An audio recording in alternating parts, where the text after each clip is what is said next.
Et bonjour, bienvenue sur Archi Simple Business, le podcast qui t'accompagne dans le lancement de ton entreprise. Je suis Fanny, formatrice et créatrice d'Archi Simple, l'entreprise qui t'aide à créer ta présence en ligne. Freelance web autodidacte pendant 7 ans, je mets aujourd'hui mon expérience à ton service pour t'accompagner dans ton aventure entrepreneuriale et te fournir de solides bases pour réussir et pérenniser ton entreprise. Que tu sois chevronnée ou débutante, ce podcast est conçu pour toi. Je te propose des solutions concrètes et actionnables, des réflexions et stratégies efficaces pour t'épanouir dans ton activité. Alors, installe-toi confortablement et laisse-toi inspirer par les échanges et idées que je vais te partager. C'est parti pour Archi Simple Business.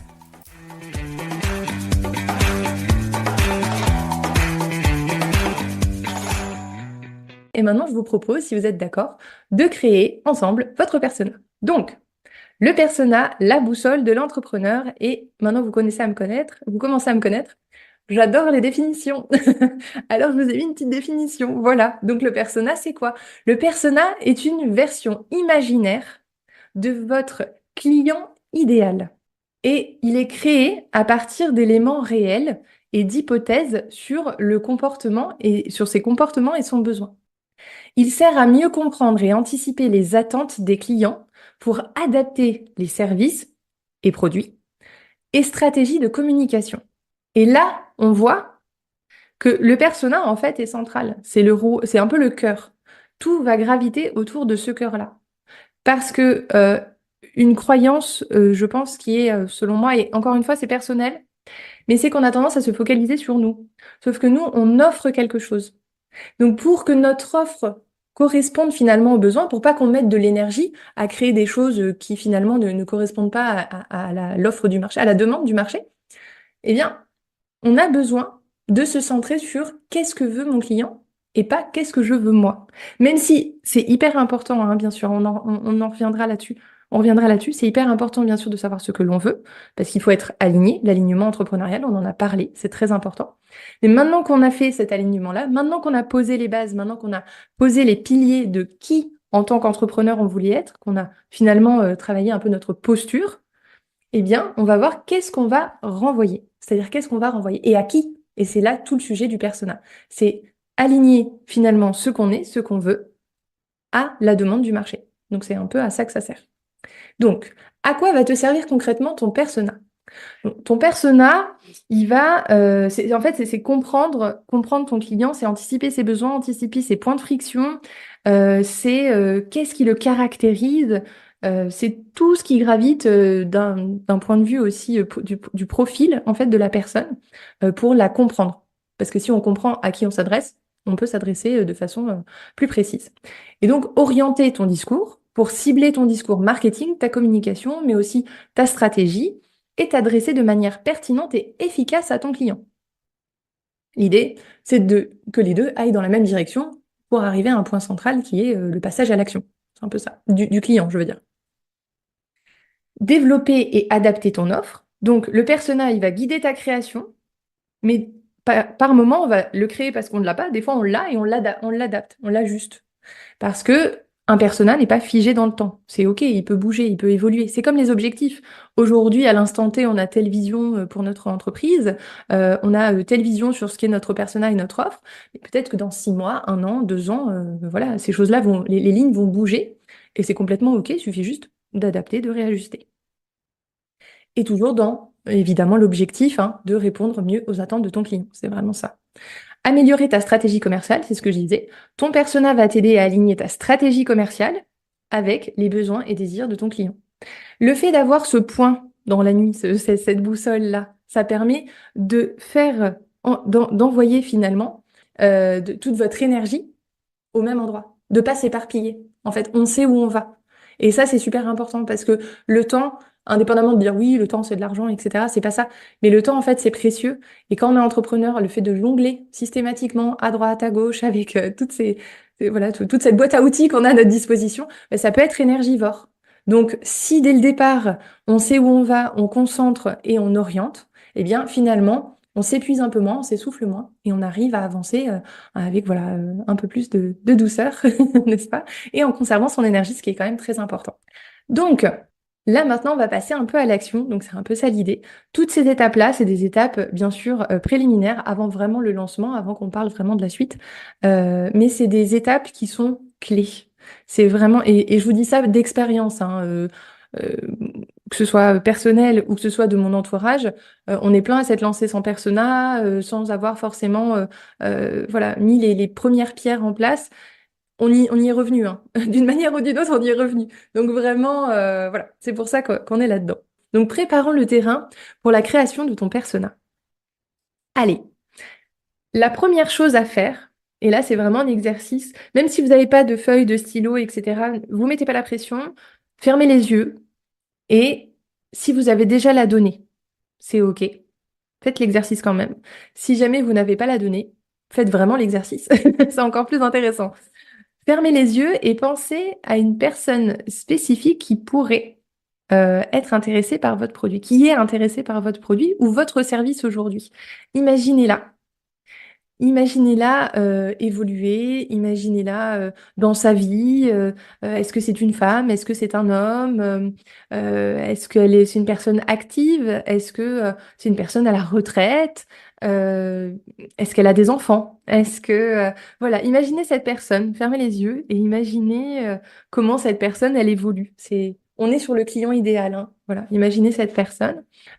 Identification du besoin. Quel besoin ton service peut-il résoudre? Question très, très, très importante. Qu'est-ce qu'on résout? Et pourquoi c'est important? Ça, on le verra au fur et à mesure. Ces questions-là, tout va graviter autour de ça. Votre discours commercial, votre stratégie, votre communication sur les réseaux, sur votre site internet, sur vos flyers, tout ça. C'est très important. C'est vraiment des questions importantes à se poser. Elles sont cruciales. Qu'est-ce que je résous? Qu'est-ce que j'apporte finalement? Ensuite, identification du problème. Quel problème ton service peut-il résoudre? Parce qu'il y a la notion de besoin et la notion de problème. Selon ce que vous faites, selon si vous faites du produit, selon si vous faites du service, ces éléments-là vont permettre de venir. Finalement, on a une seule et même réponse, hein, entre guillemets, mais on a plusieurs points d'attaque, on a plusieurs prismes. Donc c'est intéressant de se dire que sa réponse est au centre, mais d'apporter différents points de vue sur cette réponse, ce qui va permettre dans le discours d'apporter des variations et peut-être en fonction du persona défini, eh bien, se dire, ah, tel discours est plus intéressant, ça, voilà, ça débloque un peu quelque chose à la lecture, ça va débloquer des choses chez la personne, ça va résonner, on va faire résonner en fait le discours commercial avec la personne qu'on a en face. Identification ensuite, hop, des éléments différenciants. Donc là, c'est un exercice qui n'est pas toujours très agréable, mais qu'est-ce qui distingue ton produit ou ton service de celui de tes concurrents? Et ça, c'est super important. Alors, on parlera évidemment de veille concurrentielle, on parlera de toutes ces choses-là plus tard, hein. Mais dès maintenant, se poser la question, ça implique aussi connaître son marché, connaître ses concurrents. Et c'est vraiment quelque chose d'important. Par contre, et là je mets le petit hop, le petit point le petit point d'exclamation. Par contre, attention à ne pas en faire une focale, hein. Le marché est concurrentiel. Le marché, ça sera dans 95% du temps sera concurrentiel. Il faut pas que ça vous démotive. Il faut pas que ça vienne réveiller votre peur. Il faut pas que tout ça, non. Il faut juste connaître son marché. Il faut connaître ses concurrents, savoir ce qu'ils font. Mais quoi qu'il arrive, et je vous renvoie sincèrement à votre unicité. Vous êtes unique, vous avez une vision unique, une expérience, une vie. Voilà, votre unicité fera votre force quoi qu'il arrive. Et votre connaissance de votre persona, votre connaissance de votre client fera que vous ferez les choses différemment, fera que voilà, les choses se passeront différemment. Vous aurez voilà, la petite poussière, enfin pas la petite paillette, le petit voilà le petit peps hein, en plus. Parce que justement, vous faites le cumul de ces deux choses, de votre unicité et de la connaissance de votre marché et de votre persona. Donc ça, c'est très intéressant. Donc ça aussi, savoir quantifier aussi ces éléments-là, bien sûr. Donc, est-ce que moi, je suis au-dessus du marché, en dessous du marché? Est-ce que ce qui va faire que mon produit ou mon service est différent, c'est sa simplicité d'action ou son mécanisme d'enclenchement? Est-ce que moi, ma force, ça va être que j'ai un très gros réseau local et que du coup, on parle, enfin, le bouche à oreille, hein, c'est aussi quelque chose, ça reste l'un des réseaux les plus efficaces, que ce soit pour du produit ou du service. Si on a une bonne réputation et qu'on a les bonnes personnes, et que ça se répand rapidement, on peut faire aussi des choses intéressantes. Donc voilà. Donc je vous laisse répondre à ces questions et puis je continue d'avancer. Et donc là, c'était préparer le terrain, commencer un peu à préparer son cerveau, à se dire, OK, il faut que je réfléchisse comme ça, il faut que j'aborde les choses de telle manière, etc. Et maintenant, on va littéralement créer concrètement le persona. Donc, c'est un peu ce que je vous dis. Donc, on reprend un peu les éléments du dessus, mais en plus concret. Et ensuite, on verra, il y aura un cas pratique évidemment pour que vous puissiez vous projeter. Voilà. Donc le profil, de noter l'âge, le genre, la profession. Profession ou statut professionnel, c'est-à-dire est-ce que c'est une CSP+, est-ce que ma cible finalement c'est une cible c'est des ouvriers, est-ce que voilà, c'est pas péjoratif. On n'est pas en train de d'apporter un jugement de valeur, c'est juste qu'on a besoin de connaître sa cible et c'est OK. Je veux dire, si notre cible c'est des CSP+, tant mieux. Si notre cible c'est des ouvriers, tant mieux.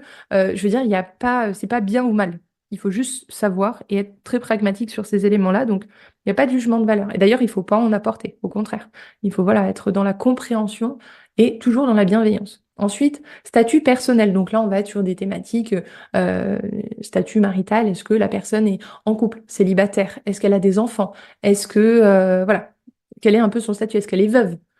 Selon votre service ou votre produit, c'est des éléments qui sont intéressants à savoir. Pareil, les catégories socio-professionnelles, à plus vous en avez, à plus c'est précis, à mieux c'est. Hein, n'hésitez pas à rentrer dans le détail, à vraiment créer une personne, un avatar finalement de votre persona. Et pareil, son lieu de vie. Est-ce qu'elle vit en ville? Est-ce qu'elle vit à la campagne? Est-ce que c'est plutôt une personne qui est sportive, qui fait des sports de montagne ou qui fait des sports plutôt aquatiques au bord de mer?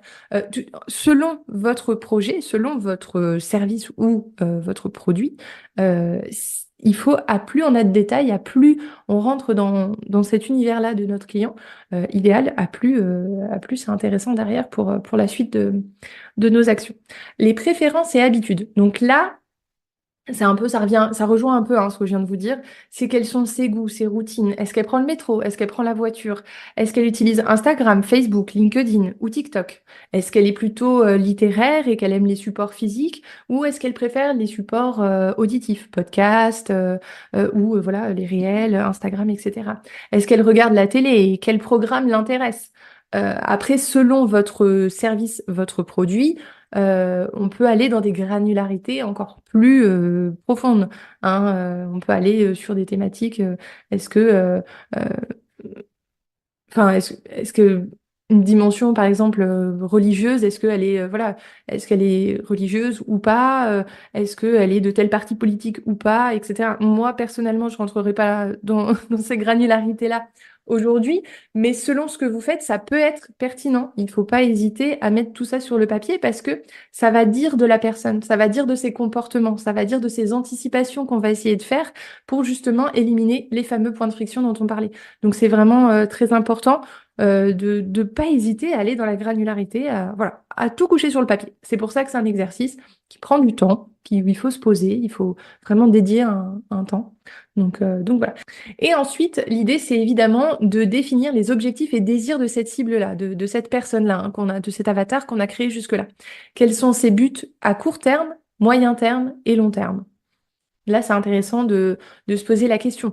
Admettons que vous faites, je sais pas, que vous faites de la nutrition naturopathe ou ce genre de thématique de finalement de bien-être, de santé, etc. Quel est son but à court, moyen et long terme? À court terme, admettons. Et là, je fais un peu le pont avec le cas pratique d'après. Admettons que c'est voilà de gagner du temps dans ses repas, dans son organisation, et en même temps couplé à une vie plus saine, hein, une hygiène de vie plus saine. Eh ben, le court terme, ça va être organisationnel.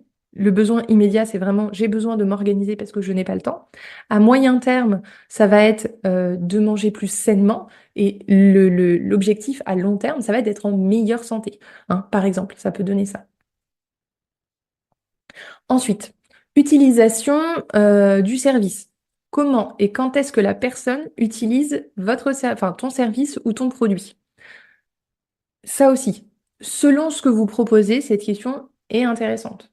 Est-ce que vous êtes sur du matériel, enfin du physique, du dématérialisé? Est-ce que c'est de la formation?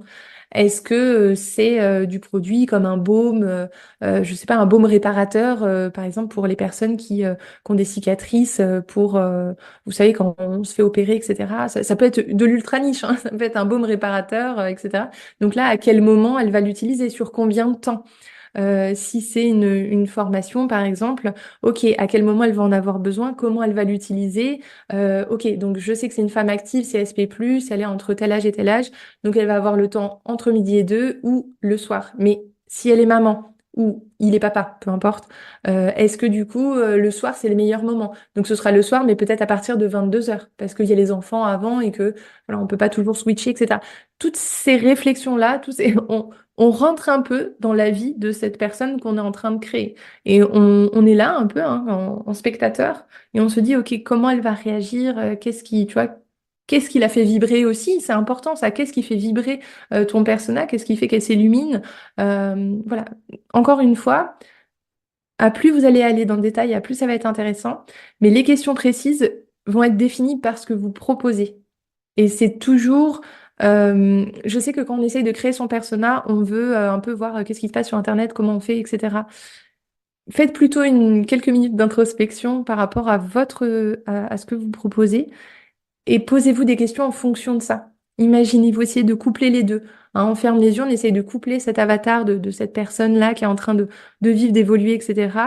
Et on le couple à son produit, à ce qu'on offre, à son énergie, voilà, à ce qu'on met dedans, hein, bien sûr, à la tonalité qu'on va mettre dans son offre de service ou son produit, et voir comment les deux vont rentrer en fait en interaction.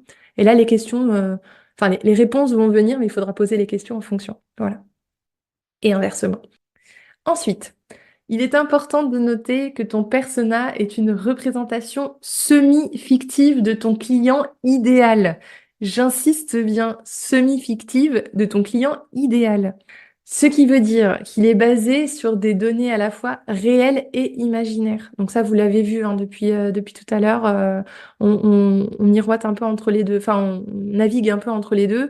D'un côté, on va imaginer la personne et en même temps, on est sur des données qui sont assez représentatives de ce qu'elle pourrait être dans la vraie vie, hein. Donc il se compose de spéculation éduquée. Donc spéculation éduquée qui veut dire d'hypothèses ou de déductions bien réfléchies et qui sont aussi basées sur des connaissances existantes. Donc là, c'est ce qu'on disait. Si notre persona, c'est une femme célibataire avec 3 enfants, je veux dire, on sait qu'il y a des mécanismes qui vont exister. On a une connaissance que bah, elle aura peut-être moins de temps que quelqu'un qui est célibataire, par exemple. Donc, et encore une fois, on n'est pas dans des jugements de valeur. On est juste dans des faits. C'est-à-dire que c'est mathématique. Là encore une fois, des tendances observées, c'est un peu ce que je viens de dire, et des expériences passées. Donc ça peut être aussi des choses que moi, mon persona, finalement, c'est aussi euh, ma copine Jasmine. Bon, bah ma copine Jasmine, je sais d'expérience qu'elle réagit comme ça à telle chose. Il faut prendre vraiment la donnée là où elle est, hein. Il n'y a pas besoin non plus d'aller se faire des nœuds au cerveau, c'est pas le but. Définir son persona, puis le tester pour confirmer son hypothèse et ensuite l'ajuster aux besoins. Car oui, le persona, c'est le client idéal. Et c'est une représentation semi-fictive. Donc on est quand même sur des hypothèses. À partir du moment où on formule des hypothèses, il faut qu'on aille les confirmer. C'est très important. C'est pas j'ai fait mon persona, hop, tu me mets les doigts de pied en éventail et puis je vais attendre que ça vienne. Non, non. On fait le persona sur de la donnée et des déductions. Derrière, l'idée, c'est d'aller le tester. Il est bon, ça colle pas, ok, d'accord, pas de souci. On réajuste. Et c'est ok. Et le persona d'aujourd'hui ne sera peut-être pas le persona de demain. Dans 6 mois, 1 an, 2 ans, 3 ans, peu importe. C'est aujourd'hui, il représente ce que vous avez à fournir, il représente l'offre de service que vous avez à fournir aujourd'hui, il représente ces choses-là. Mais peut-être que demain, vous, votre état d'esprit va changer, peut-être que votre offre va changer, peut-être que votre identité de marque va changer pour des raisons extérieures X, Y. Donc, c'est OK. Et encore une fois, tu peux avoir plusieurs personas. C'est OK. C'est possible. Autant qu'il y a d'offres, on peut avoir de personas. On peut faire 4 offres, 3 offres, 5 offres. Peut y avoir autant de personas que d'offres. Mais attention, l'idée, c'est quand même d'avoir quelque chose d'assez central qui recoupe suffisamment les informations pour ne pas s'éperpiller, parce que sinon on éparpille son énergie, on s'essouffle, et derrière, on a du mal à avoir des résultats. Donc, avoir des personas, plusieurs, c'est OK. Mais attention.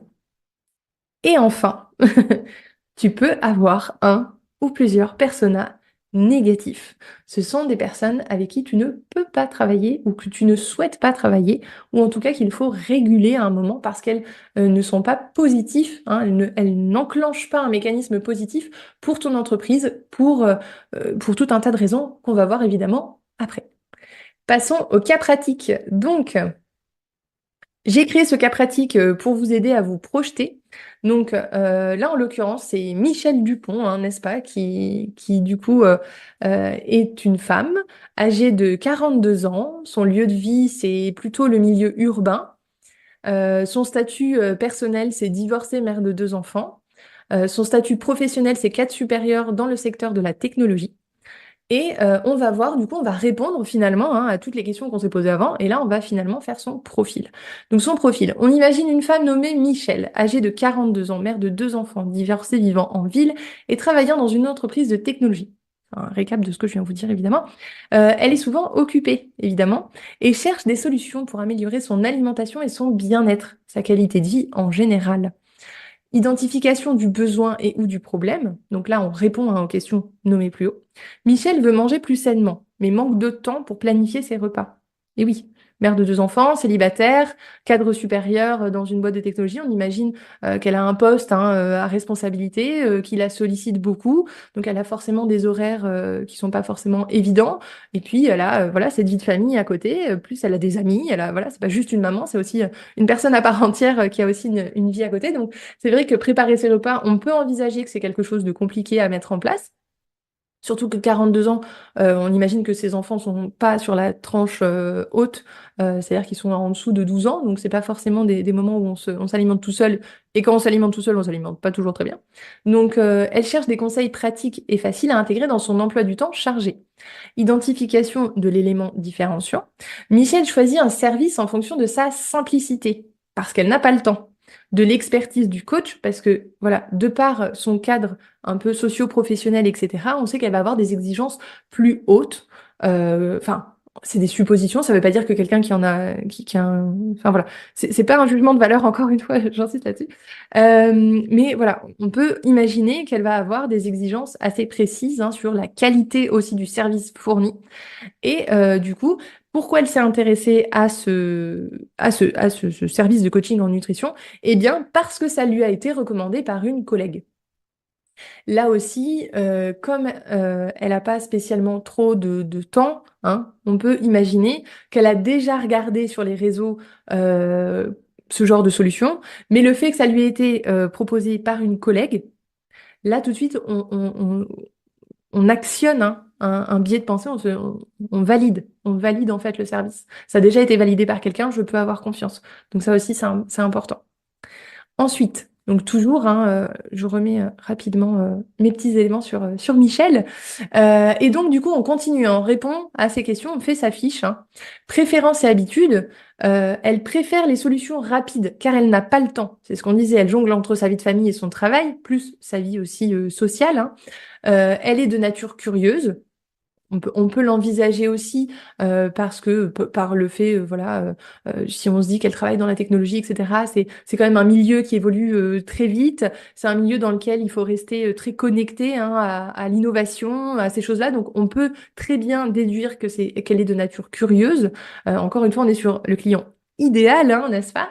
Donc voilà. J'en étais où? Elle est active sur les réseaux. Donc ça peut, voilà, c'est une femme active de manière générale. On peut penser, voilà, qu'elle a aussi une vie sociale assez développée. Donc elle est présente sur les réseaux, elle échange, etc. Elle partage. Elle s'intéresse globalement à des médias positifs. Elle cherche à améliorer sa qualité de vie. Donc on peut très bien penser qu'elle ne va pas s'orienter vers des médias qui sont assez lourds, assez indigestes sur les informations, mais qu'au contraire, elle essaye de voir le positif dans les choses, elle essaye voilà, de prendre ce qu'il y a de bon pour améliorer les choses. Donc ce qui aide à l'introduction des habitudes saines dans sa vie et s'intéresse évidemment à l'alimentation saine pour elle, mais aussi pour ses enfants. Ça coule de source. Objectif et désir. Donc là aussi, on reprend hein, toujours la même chose, mais à plus on rentre dans ces granularités-là, à plus on s'approprie finalement, hein, on s'approprie le persona à son client. Hein. Encore une fois, là on parle de Michel, ça nous paraît loin, on a l'impression de mettre de la distance. Mais Michel, si demain je fais du coaching en nutrition, Michel, c'est ma cliente, elle doit être proche de moi. Je dois la connaître un peu sous toutes ses coutures, etc. Donc, objectif et désir, améliorer sa santé et son bien-être, ainsi que celui de sa famille, de ses enfants, mais aussi gagner du temps, hein, comme on l'a dit, sur la planification de ses repas, sachant que son objectif à long terme, là effectivement, je l'ai pas, je suis pas, peut-être pas allée assez en détail, améliorer sa santé et son bien-être effectivement, mais c'est aussi améliorer sa qualité de vie, hein, parce que c'est un peu ce que je disais tout à l'heure. En court terme, ça va être planification, gain de temps. En moyen terme, c'est manger mieux, voilà, et finalement amener des réflexes à ses enfants voilà, on mange bien, on mange équilibré, etc. pour eux, pour leur santé, mais aussi pour le côté un peu éducatif, hein, évidemment. Et long terme, c'est vraiment, ben, voilà, j'ai 42 ans, je travaille, etc., machin, j'ai quand même un métier de sédentaire, hein, je suis quand même derrière un ordinateur, donc ça implique aussi certaines choses pour ma longévité, mon futur, mon bien-être. Donc, bah là, voilà, améliorer sa qualité de vie de manière générale. Enfin, utilisation du service du produit. Donc, Michel, hein, encore, utilise le service de coaching en nutrition pour des conseils hebdomadaires. Donc là, c'est imagé, hein, évidemment, c'est pour vous donner un exemple. Mais si, voilà, il faut vous mettre dans l'idée, c'est comme si vous aviez déjà votre programme en ligne, etc. Donc, pour des conseils hebdomadaires sur la planification des repas et des astuces nutritionnelles adaptées à son style de vie, n'est-ce pas? Donc voilà pour Michel Dupont, qui vous servira de support, qui, je l'espère, est assez clair. Hein. J'ai pris quelque chose d'assez évident pour que vous puissiez commencer à clipper les rouages, et parce que c'est une façon de réfléchir. C'est pas forcément, c'est un biais de réflexion qu'on n'a pas forcément si on l'a jamais fait, si on n'a jamais fait l'exercice. Donc voilà, ça permet de poser un cadre et de hop, d'enclencher ces petits mécanismes pour se dire, ok, maintenant il faut que je réfléchisse comme ça. C'est-à-dire, je me projette à la place de mon client, comment il est, etc. Savais-tu qu'il existe un persona négatif? Eh bien, oui, ça existe. Ça existe et c'est hyper important de, euh, de le savoir, déjà que ça existe. Voilà. Et aussi de le mettre en lumière. Alors, vous l'aurez peut-être pas au début, et c'est OK. Mais certainement qu'avec le temps, l'expérience, vous décèlerez un profil type de personne qui ne comblera pas vos attentes, qui ne sera pas votre client idéal. J'avance un peu. Alors, le persona négatif. Euh, on pense toujours aux choses positives qui vont générer des choses positives aussi derrière, hein, qui vont, le positif aussi amène le positif dans un certain sens, mais il faut aussi se protéger en tant qu'entrepreneur de certaines typologies de personas qui finalement font que nos efforts, des coups d'épée dans l'eau, et oui, j'ai en tête le type de personne à qui je ne m'adresse pas. Eh ben, c'est très bien d'avoir déjà un prémisse, d'avoir déjà une esquisse de cette personne-là. C'est vraiment super. Mais j'insiste, c'est pas forcément une personne à qui tu ne t'adresses pas.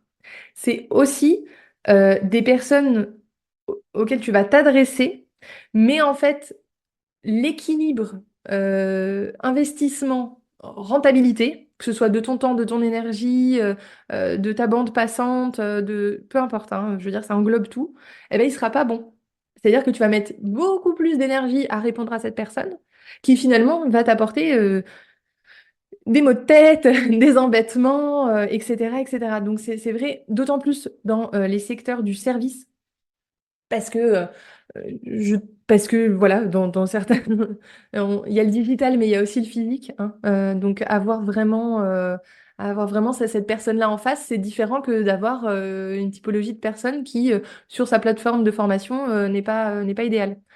Ça fonctionne aussi, hein, je dis pas que c'est moins bien, mieux, etc. Mais le fait de l'avoir en physique, ça amène une autre dimension. Ça amène, pareil, de se préparer, de se protéger aussi, c'est très important. Voilà, et encore plus dans certaines catégories de professions que d'autres, hein, n'est-ce pas, Isabelle? Je pense que tu seras d'accord avec moi.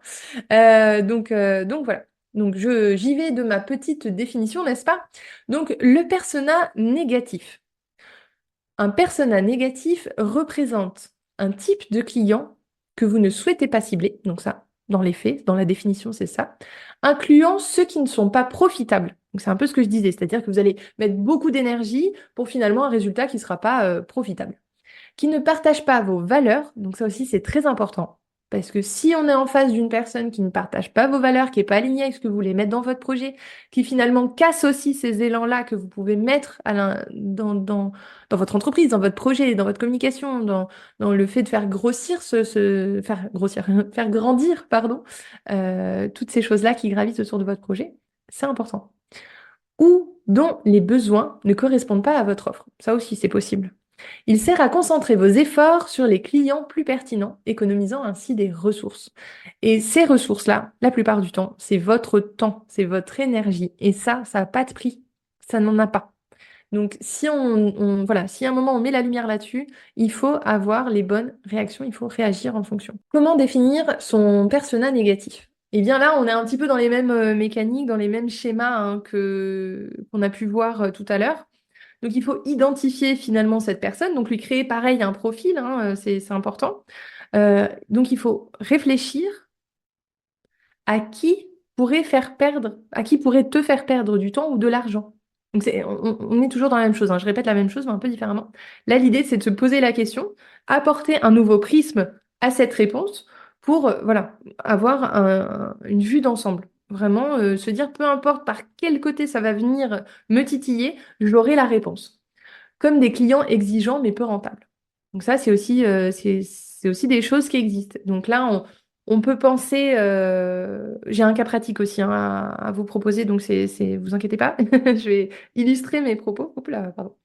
Euh, mais, euh, mais ça peut être quelqu'un de très énergivore. Ça peut être quelqu'un qui souhaite, par exemple, là je prends un cas qui est possible dans les métiers un peu du digital, c'est quelqu'un qui souhaite à tout prix. C'est pas que c'est quelqu'un de mauvais, hein. On n'est pas sur du jugement de valeur. On est juste sur, il y a un moment, on doit réfléchir de façon rentable, de façon profitable, de façon à ne pas perdre les investissements qu'on amène là-dedans.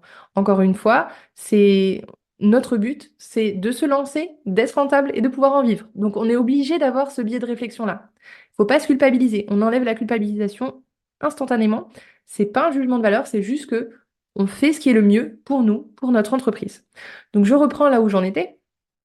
Là, l'idée, c'est par exemple dans du digital, c'est des personnes parfois qui souhaitent se lancer dans ces directions-là, qui souhaitent voilà, apprendre des choses qui sont de bonne volonté au début. Ce que je veux dire, c'est que c'est pas du tout un souci ou quoi que ce soit, mais qui derrière euh, ont certains blocages par rapport à elles-mêmes, etc., ou ont certains blocages aussi matériels, c'est-à-dire qu'elles sont pas suffisamment bien équipées pour se lancer dans ces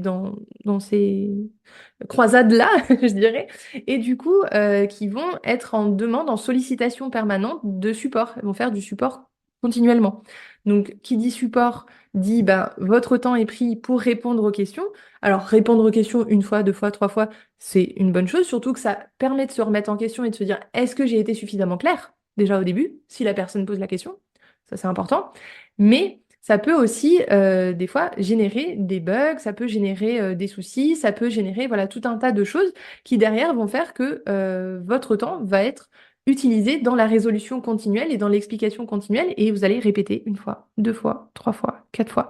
Et en fait, la personne n'est juste pas forcément prête, n'est pas forcément voilà, adaptée à votre offre. Parce que peut-être que ça s'adresse à une personne qui est un peu plus avancée sur son parcours digital, on va dire, et qui a un niveau de connaissance de base plus intéressante, pardon, plus conséquente, pardon. Et là, ce qui est intéressant, c'est qu'il y a deux façons de prendre cette approche. C'est de un, cette remise en question, de se dire que si la personne pose autant de questions, etc., est-ce que c'est parce que moi, je ne suis pas assez claire ou est-ce que c'est la personne qui finalement n'est pas un peu câblée pour ces réflexions-là, elle n'a pas, voilà, elle a pas eu ce niveau de connaissance-là jusque-là, ce qui n'empêche pas qu'elle pourra l'avoir demain, donc il n'y a aucun souci. Mais il y a aussi derrière cette réflexion, ça permet de se remettre en question sur comment, si vous voyez que vous avez beaucoup de personnes qui correspondent à ce persona-là, qui est négatif en soi parce qu'il vous fait perdre du temps, il faut perdre des ressources, vous allez être certainement obligé d'engager une assistante virtuelle supplémentaire pour répondre à ces besoins-là, etc., etc. Hein.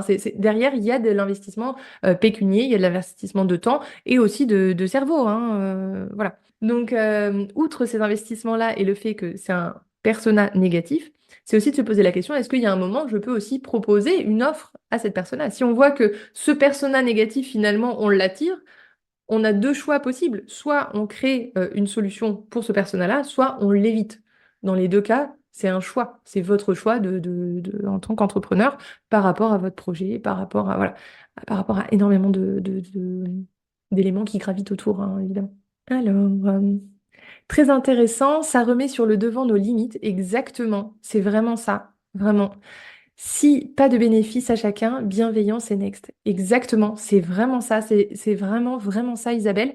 C'est qu'il y a un moment, on est obligé de poser nos limites. C'est obligé, mais je veux dire, avec notre famille, avec tout le monde, avec nos amis, mais aussi dans notre parcours entrepreneurial. C'est hyper important.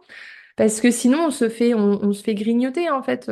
Ça commence petit et puis finalement, c'est un peu le doigt et le bras. Et c'est pas sain.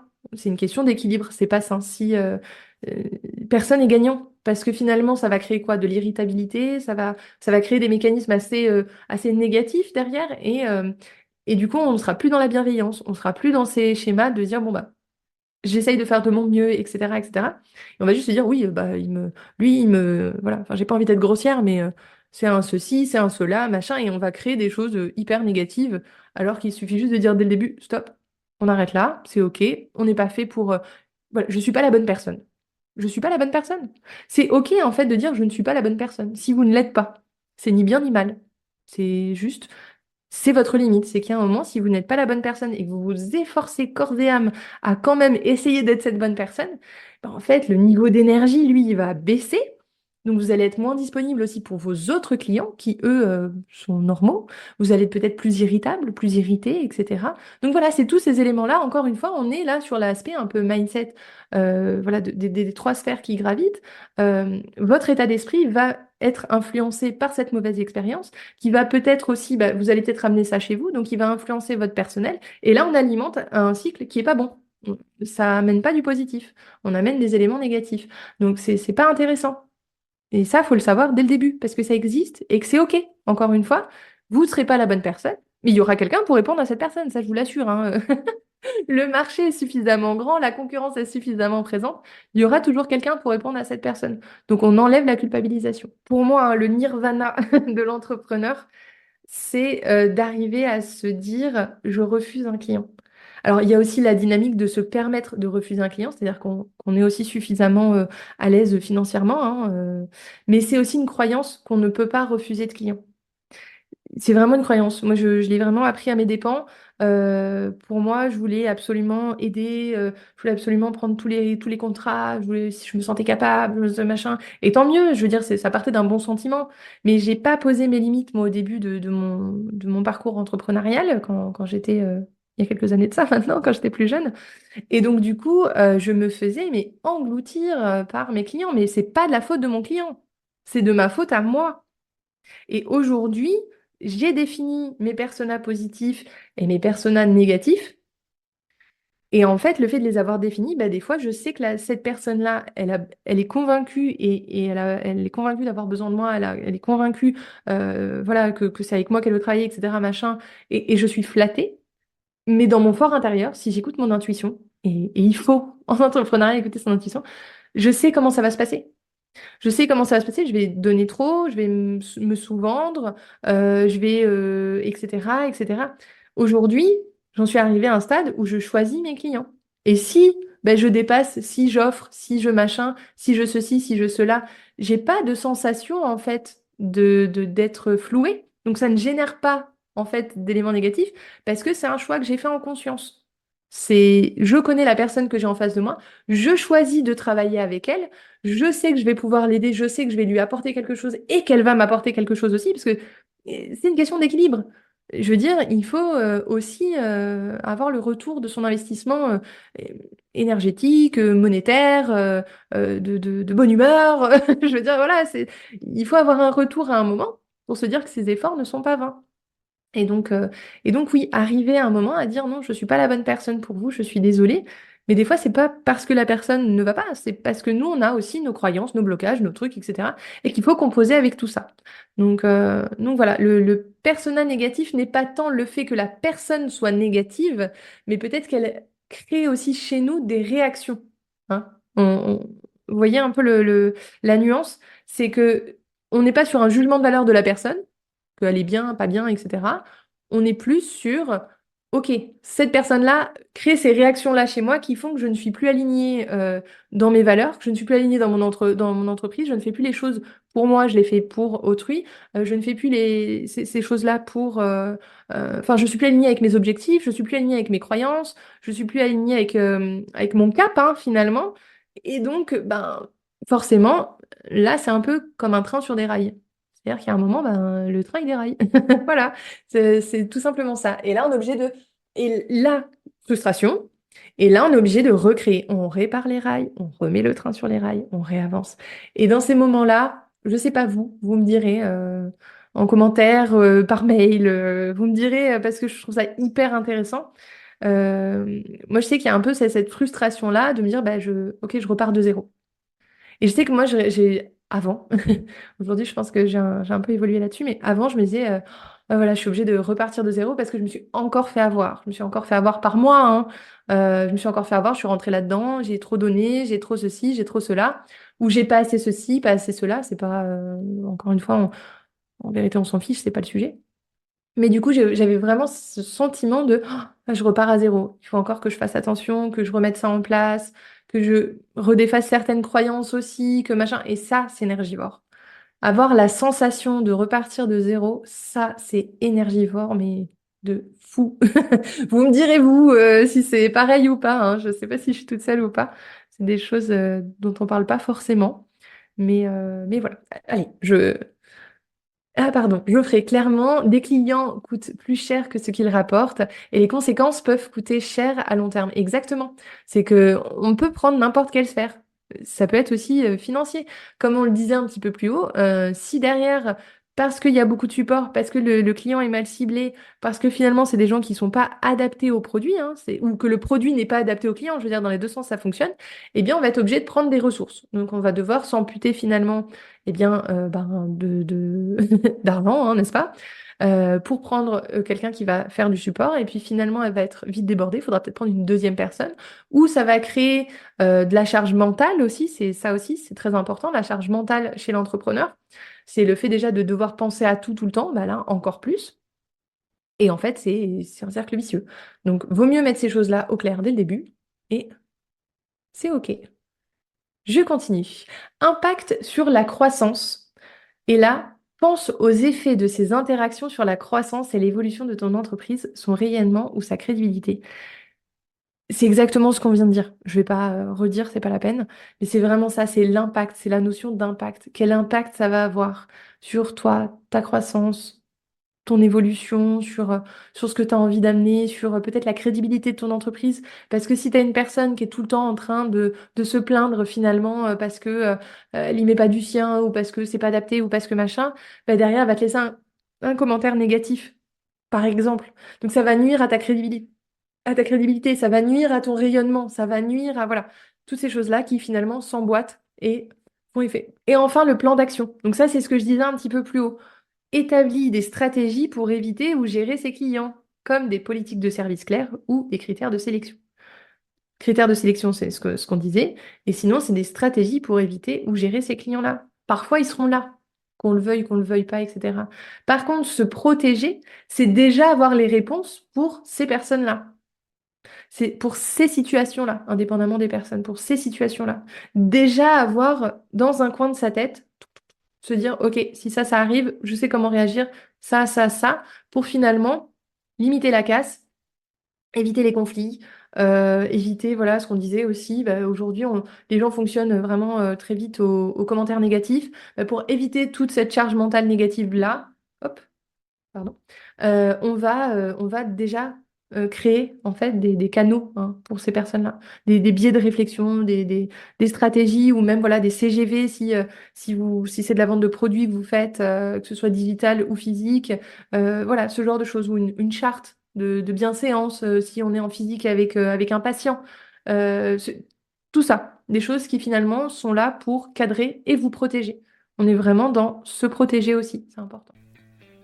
Cet épisode est désormais fini, je te remercie d'avoir écouté le podcast Archi Simple Business. Si cet épisode t'a plu, n'hésite pas à me le faire savoir en notant ce podcast et en mettant un commentaire sur ta plateforme d'écoute. Je te donne rendez-vous tous les lundis matins à 7h pour le prochain épisode. Si tu veux aller plus loin, rejoins-moi tous les jeudis pour nos lives hebdomadaires. Inscris-toi dès maintenant pour recevoir les invitations et participe en direct. Je te dis à très bientôt pour un nouvel épisode de Archi Simple Business.